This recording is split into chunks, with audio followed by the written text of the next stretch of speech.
저는 정수진 변호사라고 하고 사법연수원 44기이고 거제에 내려와서 지금 변호사 생활한 지는 이제 5년 차 되었습니다. 변호사 총 경력은 6년 정도 되었고요. 그리고 좋은 인연으로 이렇게 제가 유튜브 영상에 출연하게 되어서 영광입니다. 지금 사무실은 어디에 있어요? 저희 사무실은 지금 거제 수월동에 있습니다. 이제 수월동. 혹시 전화번호 좀 가르쳐 주실래요? 네, 055에 근데 그 거제 법원에서 조금 떨어져 있는데 네. 수월에 그 사무소를 낸 그 이유가 있습니까? 네, 저희 사무실은 사실은 10업원 근처에 있지는 않고 주택단지, 그러니까 주거지 인근에 있습니다. 주변에 이제 아파트 단지 3,000세대 정도 되는 것들이 한 두어 개 있고요. 맨 처음에 이제 변호사 사무실을 그쪽에 위치하게 된 이유는 이제 예전에 근무하던 사무실이 그쪽에 있었던 것도 영향이 있었고, 사실은 이제 거제 10업원 같은 경우에는 10업원이다 보니까 3천만 원 미만의 소액 사건만 이곳을 진행을 하고, 실질적으로 이제 저희 변호사 사무실 진행한 사건 중에 뭐 70% 이상은 통영 지원에서 진행하는 사건이 많다 보니까 굳이 10업원 옆에 위치해야 될 필요성을 많이 느끼지 못했고, 또 주거지 인근에 있다 보니까 조금 더 사람들이 쉽게 다가올 수 있고, 지나가다가도 갑자기 그냥 궁금한 게 있으면 찾아올 수 있는 그런 장소가 될 수 있지 않을까 싶어서 주거지 인근인 수월을 택하게 되었습니다. 보통 변호사들이 습관적으로 이 10업원이나 등기소 근처에 주로 있는 것 같아요, 그죠? 네, 그렇습니다. 사실 실질적으로 거제에서도 저희 사무실을 빼고는 대부분이 고현 10업원 인근에 위치해 있습니다. 그 수월에 좀 돈 많은 사람들이 좀 많죠? 그건 전 잘 모르겠습니다. 혹시 제가 잘 몰라. 제가 돈이 많지 않아서 그런가 잘 모르겠습니다. 수월에 좋은 아파트가 많잖아요. 혹시 그게 이유 아니에요? 그렇지는 않고, 근데 진짜로 제가 수월에 이제 근무를 하다 보니까 정말 길을 가다가 내가 궁금한 게 있었는데 이렇게 가벼운 마음으로 찾아주시는 분도 있고 10년 넘게 이제 문제를 해결할까 말까 고민만, 뭐 10년까지는 아니더라도 이제 몇 년 동안 소송을 할까 말까 고민만 하던 분들도 우연히 그럼 그보다 좀 이렇게 깎아주는 경우도 있습니까? 이렇게 뭐 업소를 특수한 경우 특수한 만약에 경우. 그러니까 설명을 드리자고 한다면은 사실은 혼자 진행하셔도 되는데 그러니까 그래도 굳이 변호사 도움을 받겠다던가 그러니까 저는 사무실에 오면 무조건 소송을 하라고 잘 권하지 않는 타입이거든요. 직접 하실 수 있는 부분, 제가 실질적으로 개입해서 큰 변화를 줄 수 없는 소송 같은 경우에는 직접 하시라고도 권하기도 하는데 그런 경우에 이제 내가 직접 법원에 출석하기가 너무 어렵거나 아니면 아무리 그렇다 그러니까 혼자서 할 수 있다고 설명을 드려도 변호사의 조력을 받고 싶어 하시거나 이런 경우에는 조금 다소 감액해드리는 경우도 가끔 있습니다. 형편이 아주 어려운 사람이 와서 네. 제발 좀 깎아주세요 이런 경우도 있을 수 있잖아요. 그런 경우도 있을 수는 있는데 그런 경우에 저는 이제 무리하게 제가 수익률을 낮춰서 진행하지는 않고 법률 구조공단이라던가 소송 구조라던가 이런 절차를 안내하는 편입니다. 굳이 제가 그렇게 하는 이유는 제가 사무실에서 제가 직접 진행하는 사건 수의 한계가 있고 그러니까 어떤 사건에 내가 비용을 무리하게 낮춰받아서 그 사건에 이제 최선을 다하지 않는 결과를 가져오고 싶지 않기 때문입니다. 그러니까 아주 그 형편이 어려운 사람은 법률구조제도 그죠? 그러니까 네. 법률구조공단이나 또는 변호사협회에서도 그런 구조제도가 있죠. 협회에서라기보다는 이제 소송 구조라고 해서 내가 형편이 너무 어려워서 변호사 선임이 어렵다라고 법원에 신청을 하시면 법원에서 이제 구조 비용이 나와서 특정 변호사한테 이제 사건을 맡기시면 그분은 이제 소송 수행을 하는 변호사 수임료를 법원으로부터, 아까 국가로부터 받는 구조로 진행되는 절차가 있습니다. 소송 구조는 그러니까 결국 그 국가에서 이렇게 예, 그렇습니다. 하는 것도 옛날에 그 변호사협회도 있었는데 협회에서도 아마 있을 수도 있는데 사실은 여기가 이제 창원 지방 변호사, 그러니까 경남 지방 변호사협회 소속인데 여기에 본회가 없다 보니까 그런 절차에 대해서는 좀 수월하게 진행되지 못하는 부분이 있는 것 같습니다. 그래요. 근데 사실 변호사 어떤 이제 사람이 사건이 생기면은 자기가 직접 그 소송하기 힘들잖아요. 네. 그런 경우 변호사 선임을 해야 되는데 옛날에는 뭐 변호사 산다 뭐 이런 식으로 많이 이야기했는데 요즘도 그런 말을 하죠. 지금도 뭐 그런 말씀 하시는 분들이 있어요. 제 앞에서는 그렇게 얘기 안 하셔도 누구 다른 사람이 얘기하다 보면 이렇게 변호사를 샀다라던가. 내 앞에서 옛날에 저는 지금 32년 차지만은 네. 변호사 산다 이러면 내가 물건이요 변호사 사게 뭐 이런 식으로 좀 태박을 주기도 하고 이랬는데. 예, 맞습니다. 저도 그렇게 얘기하면 저를 사시려면 이 정도 금액으로 안 됩니다라고 우스갯소리를 하곤 합니다. 그렇게 조금 그게 변호사한테 기분 안 좋은 이야기죠. 그죠? 예, 맞습니다. 물건같이 이렇게 취급이 되니까. 네. 그러면 이게 이제 착수금은 그렇다 치고 소송 그 성공보수는 어떤 식으로 책정이 되는 겁니까? 성공보수는 이제 대부분 이제 승소해서 내가 돈을 받았을 때 이제 성공보수를 주시는 것만 생각을 많이 하시는데 사실은 내가 피고가 돼서 소송을 당했을 때 소송의 금액을 방어하는 경우에도 그 방어 금액 대비로 또 성공보수를 약정을 하게 됩니다.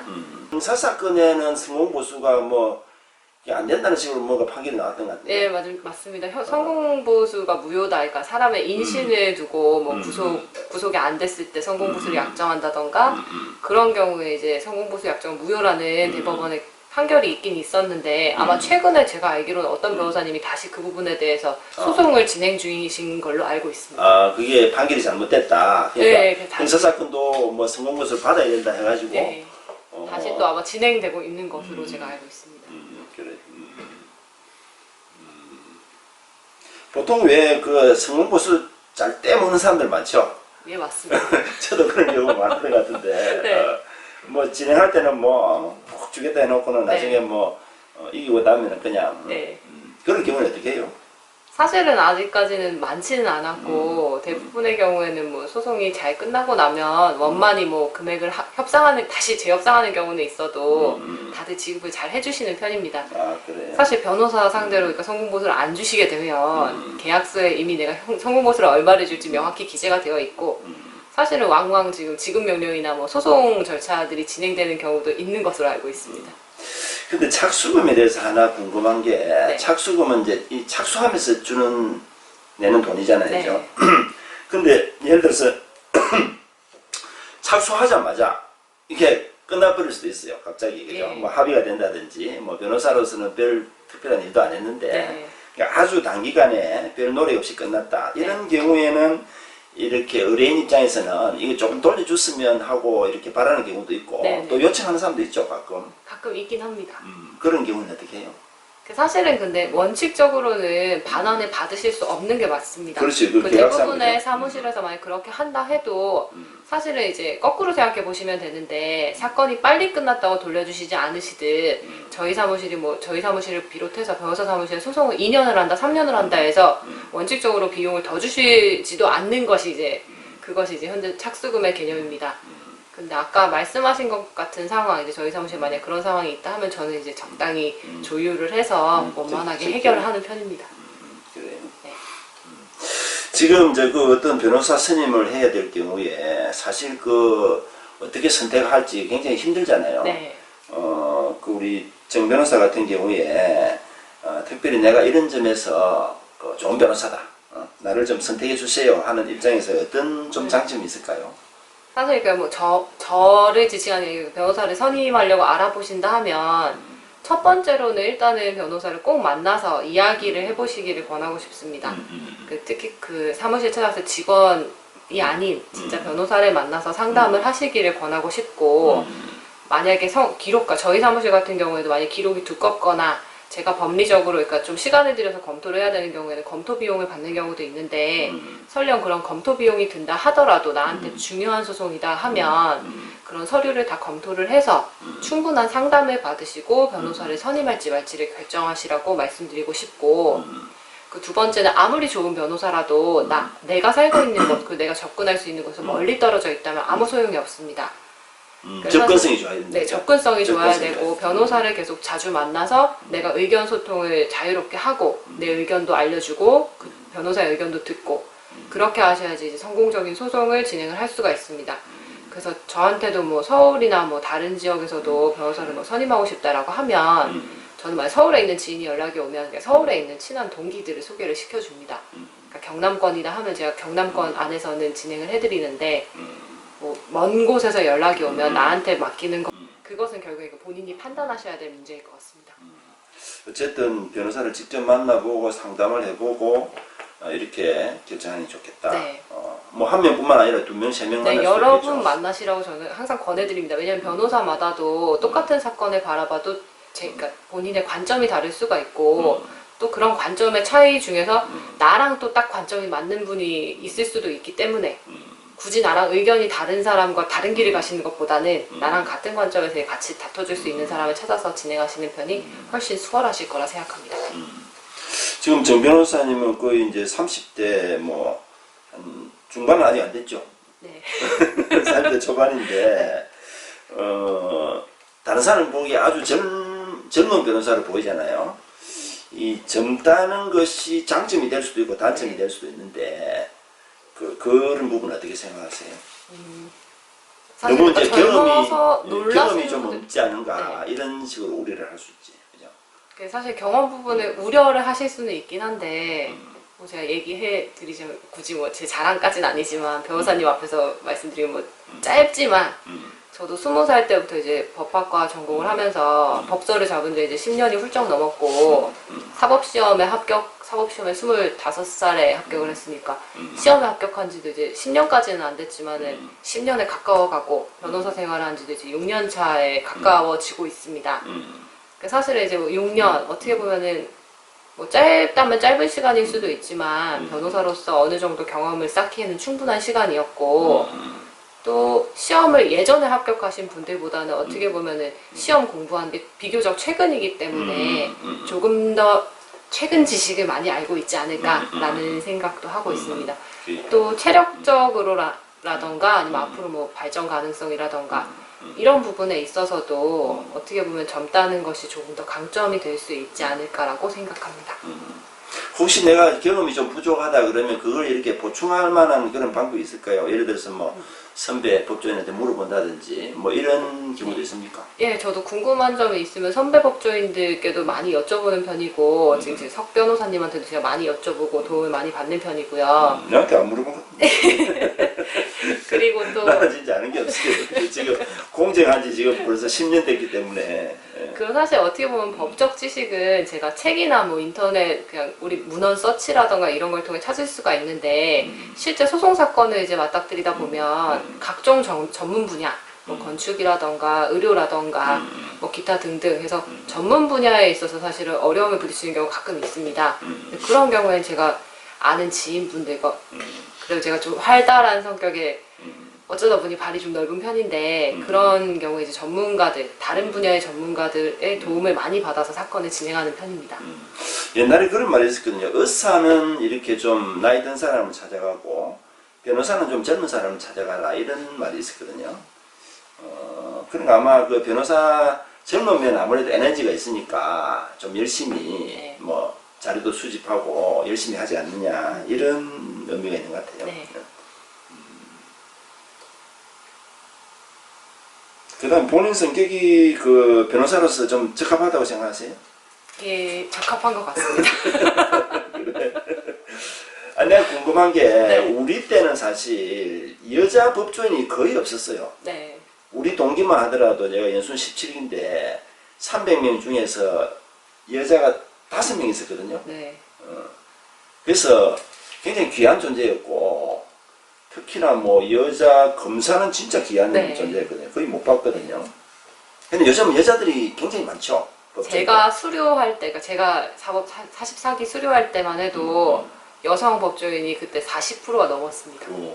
500명 중에 이제 거의 절반 가까이가 여성이었고 저희 때는 이제 판사는 즉시 임용이 안 됐고 검사는 즉시 임용이 됐었는데 검사로 임용된 친구들도 거의 40% 이상이 여성이었던 걸로 기억을 하고 있습니다. 지금은 어때요? 지금 한 50% 되나요? 제가 최근 뭐 로스쿨 비율을 알아보진 않았는데 거의 뭐 반반에 가까워지지 않았을까라고 추측을 합니다. 그 여자 변호사로서 뭐 장점도 있고 단점도 있을 수 있는데 일반적으로 나이 든 사람들 생각에는 여자 변호사 뭐 힘을 좀 쓰겠나 뭐 이런 식으로 생각할 수도 있거든요. 네. 그런 부분은 어떨까요? 사실 여성 변호사라서 저는 찾아왔다는 얘기를 더 많이 들었지 피해야겠다는 얘기를 들은 적은 거의 없는 것 같습니다. 이제 그래요. 아무래도 남성에 비해서 여성의 장점은 좀 꼼꼼하다는 점 그리고 이야기를 잘 들어준다는 점 그 사실 소송이라는 것도 결국에 그간 살아온 스토리를 들어야 해결이 되는 부분이기 때문에 듣는다는 점이 어떤 것보다 전 중요하다고 생각합니다. 이 좀 원론적인 질문인데 네. 정 변호사님은 왜 그 변호사를 하려고 생각을 했어요? 처음부터? 솔직하게 대답을 드려도 될까요? 솔직한 게 최고죠, 사실은. 저는 사실은 이제 어렸을 때는 회계사가 되게 되고 싶었는데 사실 법학과에 진학을 하면서 이제 사법시험에 뛰어들게 됐고 어떻게 하다 보니까 이제 사법시험에 합격을 해서 이 자리까지 오게 되었습니다. 근데 법학과를 선택할 때는 뭔가 이유가 있을 거 아니야, 뭐. 사실 맨 처음에 법학을 선택했을 때는 저는 법학이 수학이랑 비슷할 줄 알았습니다. 그러니까 결론이 나오는 어떤 공식에 무언가 그러니까 죄명을 뭐 법조문을 대입을 하면 결론이 표 튀어나오는 그런 비슷한 학문이라 생각해봤는데 실질적으로 공부를 하고 사회에 나와보니 수학과는 전혀 다르고 차라리 뭐 무언가 탐구하는 차라리 물리 뭐 이런 과목이 아닌가라는 생각이 듭니다. 그런 부분에서는 조금 잘못 선택했을 수도 있는데 제 성격하고는 잘 맞는 것 같습니다. 답이 여러 개인 경우가 많죠, 그죠? 네, 그러니까 답이 그리고 사실은 어떤 것인지 알 수 없는 경우가 되게 많고 사실은 이제 본인 그러니까 저도 알 수가 없고 본인들도 알 수가 없고 가끔은 이제 판사님들께서도 얘기를 하시거든요. 법정에서는 진실을 가르는 것이 아니고 그냥 증거를 가지고 판단하는 것뿐이라고 얘기를 하십니다.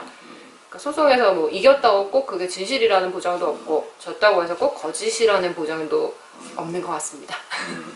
지금 정 변호사 사무실에는 그 변호사 한 명, 여직원 한 명 이렇게 있나요? 예, 그렇게 있습니다. 그러면은 여직원이 하는 역할은 주로 어떤 겁니까? 저희 실장님은 이제 뭐 아무래도 기록 복사라던가 아니면 제가 전자소송에 이제 제출하는 이제 행정적인 그런 업무들 그리고 사무실 뭐 운영 그러니까 금전적인 운영 이게 뭐 회계 사무실과의 연락이라던가 그런 부수적인 역할을 좀 담당해 주시고 있습니다. 그러니까 변호사가 거의 뭐 사건 실체에 대해서는 변호사가 전담해서 그냥 한다고 보면 되겠네요. 예, 저희 사무실은 뭐 처음에 찾아와서 상담하시는 순간부터 판결을 받으시는 순간까지 모든 과정은 저랑 얘기를 하시고 저랑 진행을 하시게 됩니다.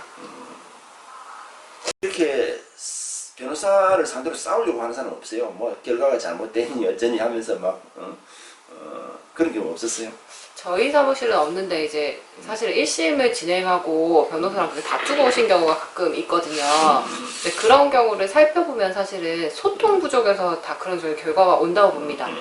그러니까 이기든 지든 진행되는 과정에서 그러니까 이긴다는 거는 이제 뭐 이긴다면 싸울 일도 없으셨겠지만 이제 지게 된다 하면 처음에 이제 나한테 설명을 할 때 또 설명을 들었을 때 그때 나와 있던 증거를 판단했을 때는 이길 수 있는 소송이었는데 소송을 진행하다 보면은 당사자가 저한테 주지 않았던 증거들이 나올 때도 있고 그러니까 어떤 사실관계가 있고 갑자기 지금 상황을 뒤집을 만한 게 나타날 때도 있고 그런 경우에는 이제 본인한테 충분히 이 증거에 대해 설명을 해주고 이 증거를 우리가 뒤집지 못하면 패소할 가능성이 있다는 설명을 들어야 되는데 그런 설명을 이제 듣지 못하고 소송 결과까지 그러니까 판결까지 가시게 되면 나는 이긴다는 소리만 듣고 소송을 했는데 졌다라는 결과만 이제 딱 나와서 오시는 겁니다. 근데 이제 그 경우에도 소통이 잘 되고 이제 서로 의견 교환이 잘 됐다고 한다면 졌다 하더라도 어떻게 보면 수긍할 수 있는 결과였을 수도 있고 그러면 이제 불필요한 항소를 안 하실 수도 있는데 그런 경우를 맞닥뜨렸을 때 좀 안타까울 때가 있습니다. 보통 그 처음 소송 진행할 때 하기 전에 의뢰인이 했던 이야기하고 이렇게 소송이 진행되면서 보통 많이 달라지는 경우가 굉장히 많죠. 사실. 예, 많습니다. 예, 그대로 똑같이 가는 경우는 사실 별로 없는 것 같아요. 근데 이제 그게 보면 다 거짓말하려는 생각은 아무도 없어요. 거짓말하려는 생각은 없는데 사람의 기억이라는 게 이제 완전하지가 못하고 다들 나에게 유리한 기억만 이제 가지고 계시게 되다 보니까 결국엔 본의 아니게 거짓말 아닌 거짓말을 하게 되고 생각지도 못한 증거가 튀어나오게 되고 그럼 이제 내가 생각했던 승패랑 결과가 달라지는 경우까지 나타나게 되는 것 같습니다. 이 사람이 자기한테 불리한 이야기는 잘 하기 힘든 것 같아요, 사실. 네, 하기도 힘들고 그리고 실제 보면 기억을 못하는 경우도 제가 보니까 많이 계신 것 같습니다. 기억 안 하려고 하는 거 아닐까? 그럴 수도 있고 그러다 보니 이제 지워진 거죠 머릿속에서. 요즘 변호사들이 보면 보통 그 법무법인에 보통 소속이 많이 돼 있죠. 법무법인에 소속되어 있는 경우도 있고 저처럼 그냥 아예 개인 사무실을 이렇게 하시는 분들도 뭐 제법 많이 있는 걸로 알고 있습니다. 근데 그 장단점이 좀 있을 것 같아요, 그죠? 장단점이라 하면은 예를 들어서 법무법인에 있으면 변호사들끼리 이렇게 의논해서 이렇게 합심해서 뭔가 협력해서 일을 할 수가 있잖아요. 그런 점이 장점이 될 수 있는 근데 실질적으로 제가 이제 수원에서도 잠깐 근무를 했었는데 수원에 근무할 때 법무법인에서 근무를 했었거든요. 그 법무법인의 구조도 이제 대표 변호사님이 계시면 각 소속 변호사가 사무실에 있는 사건을 이제 나눠 받아서 하는 구조이기 때문에 실질적으로 뭐 대표 변호사님하고 저하고야 의견 소통이 어느 정도 있지만 여러 변호사들이 이제 의견을 공유하고 이런 거는 좀 그러니까 실질적으로 하기는 좀 어려운 구조인 것 같습니다. 그래요. 네. 보통 왜 의뢰인들 입장에서 이 상담료가 어떻게 되느냐 이런 데 좀 궁금해야 할 것 같아요. 그죠? 네.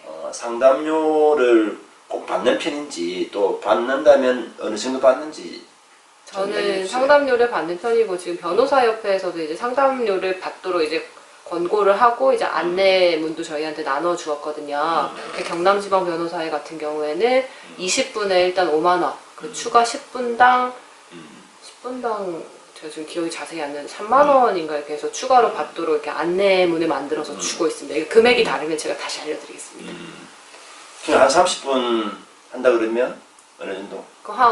저희 사무실 같은 경우에는 5만 원 정도 받고 있고 시간이 좀 초과되는 경우에는 한 10만 원 정도까지. 그리고 아까 말씀드린 것처럼 와가지고 아예 저한테 어떤 기록을 맡기면서 이제 그 기록을 전체적으로 검토하고 상담을 원하신다 하면 좀 비용을 더 올려서 받고 기록을 검토하고 상담을 해드리기도 합니다. 그러니까 기록 검토하는 그 시간도 어떻게 보면 상담에 들어간다고 봐야죠. 예, 맞습니다. 예, 좋겠죠. 네, 근데 사람들이 보통 왜 상담료 막 겁이 나지고 보통 못하는 경우도 많은 것 같아요.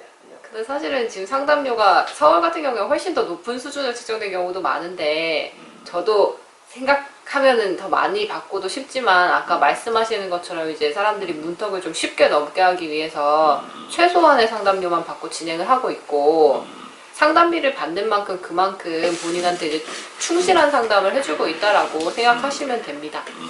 그러니까 한 30분에 한 5만 원, 1시간 하면 한 10만 원 네. 이런 정도 생각하면 되겠다. 네. 그죠? 왜 어떤 소송이 생겼을 때 변호사를 선택하려면은 예를 들어서 어떤 뭐 검사하고 판사하고 친분이 있는 사람을 하고 싶다 이런 마음이 생기잖아요. 그런 건 어떻게 생각해요? 사실은 이제 그런 얘기를 아직도 하시는 분이 많이 있으신데 그럼 저는 이제 우스갯소리를 그러면은 3심의 대법관님까지 움직일 정도 재력이 되시면 그쪽에 가서 한번 찾아보세요 이렇게 말씀을 드리거든요. 그러니까 이제 옛날 같은 그런 시대는 사실 저는 지났다고 생각을 하고 설령 내가 뭐 1심에서 어떤 진짜 인맥을 동원해서 좋은 결과를 얻었다 한들 그 결과를 항소심, 상고심까지 그러니까 사실관계랑 그러니까 지금 사실이랑 다른 판결을 얻었다 하면 그 결론을 정말 대법원까지 유지할 수 있을까라는 거에 대해서 저는 의문을 가지고 있습니다. 그 어떤 예를 들어서 판사하고 친한 사람 자체를 누가 친한지도 사실은 파악하기 굉장히 힘들잖아요. 네, 그렇습니다. 그죠? 예를 들어서 뭐 같은 연수원 동기라고 해서 꼭 친한 것도 아니고 네, 그렇습니다. 오히려 원수인 경우도 있죠, 그죠? 그럴 수도 있습니다. 근데 뭐 다들 찾으신다 하면은 뭐 연수원 동기인지 아니면 뭐 고등학교 동문인지 이런 정도 찾으시는데 그거 가지고 방금 변호사님이 말씀하신 것처럼 전혀 알 수 없습니다. 그렇죠. 그리고 친분이 있다고 해서 요즘 판검사들이 그렇게 막 친분에 따라서 좌지우지되고 이런 경우는 많지 않을 것 같은데. 저는 그렇다고 생각합니다. 다들 이제 사실은 판사나 이제 검사라는 그런 직책의 무거움을 다 아시는 분들이고 그 자리까지 가시려고 크게 본인이 이제 열심히 사명감을 가지고 사시는 분들인데 그 하나의 뭐 친분 때문에 결과를 사실과 뭐 그러니까 실제 나와야 되는 판결과 다른 판결을 한다던가 아니면 뭐 기소하지 않아야 될 사건을 기소한다던가 뭐 그런 일은 저는 거의 없다고 봅니다. 근데 일반적으로는 왜 유전무죄, 무전유죄 해가지고 그런 말이 많잖아요. 그런 일반인들은 그렇게 뭐 오해인지 그건 모르겠지만 일반적으로 그렇게 생각하는데 그런 건 어떻게 생각해요? 저는 그거는 일부에서 그러니까 이런 부분에서는 조금 유의미하다고 생각을 하는 게 소송을 한다는 것도 결국에는 돈을 투입하면서 그러니까 변호사를 선임을 해야 되고 그러니까 어떻게 보면 내가 좀 더 좋은 변호사에 선임을 하면 돈이 조금 더 많이 들 수도 있고요.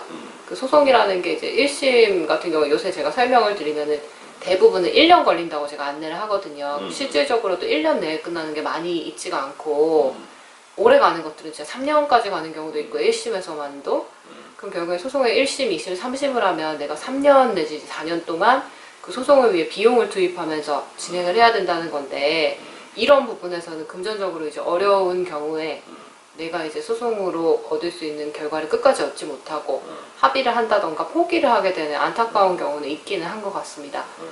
이제 근데 보통 우리가 언론이나 뭐 이런 데 나오는 거 보면 엄청나게 돈 많은 사람들, 예를 들어서 뭐 삼성이나 그죠, 이재용이나 뭐 이런 경우에 일반인보다 훨씬 좀 가볍게 처벌되는 경우는 있는 것 같아요. 근데 이제 이런 것들은 저도 요새 생각하는 부분이 양형의 불균형은 상당히 있는 것 같습니다. 그러니까 범죄마다 그리고 최근에는 이제 양형이 상당히 높은 범죄들이 성범죄하고 공무집행방해라던가 이제 이런 범죄들.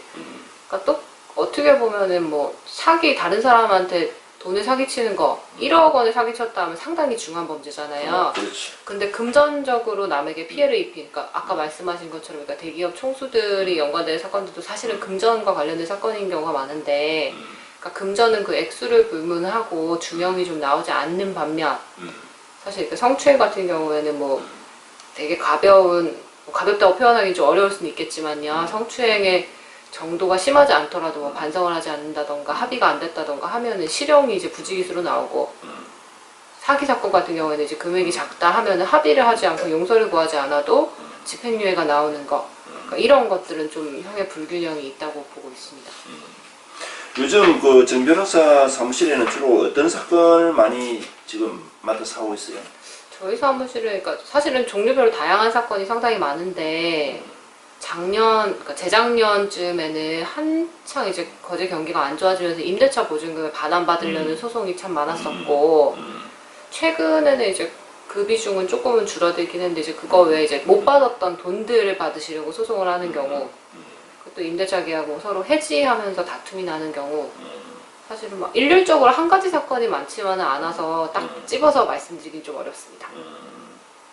그 이제 보통 사람들의 경우에 어떤 법률 이제 생활에 있어서 뭔가 이렇게 좀 충고하고 싶은 게 있다면 어떻게 있을까요? 충고를 드리자고 한다면 사실 이제 본인이 찍는 도장이라던가 서명의 무게를 잘 모르시는 분들이 많이 있습니다. 그러니까 내가 찍는 도장이나 내가 하는 서명이 들어가는 그 서류들은 나중에 이제 소송에 나타나게 되면 그러니까 빼도 박도 못하는 이제 결정적인 증거가 되는 경우가 대부분입니다. 지금 현대사회에 살아가시는 분들 중에 글을 읽지 못하거나 쓰지 못하시는 분들은 이제 극히 없고 그럼에도 불구하고 사실은 본인들이 도장을 찍었던 서류 혹은 서명을 했던 서류들을 나중에 가지고 와서 내용을 몰랐다, 보지 못했다 이런 주장을 하시는 경우가 많이 있는데 그런 주장을 소송에 가서 하시더라도 인정되는 경우는 이제 없다고 보시면 됩니다. 제가 부탁드리고 싶은 거는 어떤 서류에 내 도장이 들어간다거나 내가 서명을 할 때는 꼭 그 내용을 한번 읽어보시고 거기에서 발생되는 불이익을 내가 감당할 수 있는 것인지 판단을 해보셔야 하고요. 내가 봐도 잘 모르겠다, 아리송하다 한다 하면 그 서류에 도장을 찍거나 서명하시기 전에 꼭 들고 상담을 오셨으면 좋겠습니다. 그러니까 변호사의 업무가 아직까지는 다들 이제 사후적인 처리, 어떤 문제가 발생했을 때 해결하는 방향으로만 생각을 많이 하시는데 앞으로는 저는 이제 예방적인 차원, 그러니까 변호사의 수가 늘어나는 것도 이제 그런 측면도 있을 것 같습니다. 이제 그 예방적인 측면, 어떤 결정을 할 때, 어떤 서류를 쓸 때, 그때 미리 문제가 발생하기 전에 도움을 받는 그런 단계로 이제 생각이 바뀌어야 되지 않나라고 생각을 많이 하고 있습니다.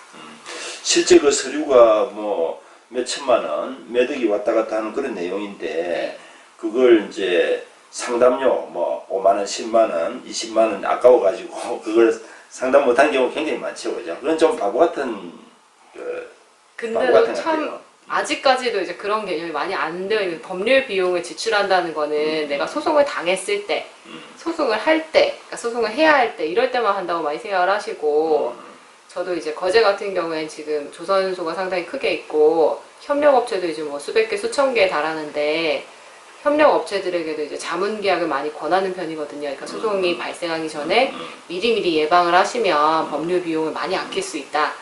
근데 그럼에도 불구하고 문제가 터지시면요 다들 오시는데 문제가 터지기 전에는 아까 말씀하신 것처럼 몇 억짜리 계약을 하면서도 몇십만 원 쓰는 걸 좀 어려워하는 게 현실인 것 같습니다. 사실 그런 계약에서 문구 하나 가지고 엄청나게 큰 차이가 날 수 있잖아요. 네, 엄청 큰 차이가 나는 경우가 실질적으로도 많이 있습니다. 우리 공증만 하더라도 이게 막 수수료 아끼려고 막 그러는 것 같은데 사실 이 공증은 사실 예방한다는 효과가 많이 있거든요. 네. 해결한다는 의미도 있지만은 그래서 막 수수료 아끼려고 막 그러는데 실제 공증을 해서 안 하면은 사법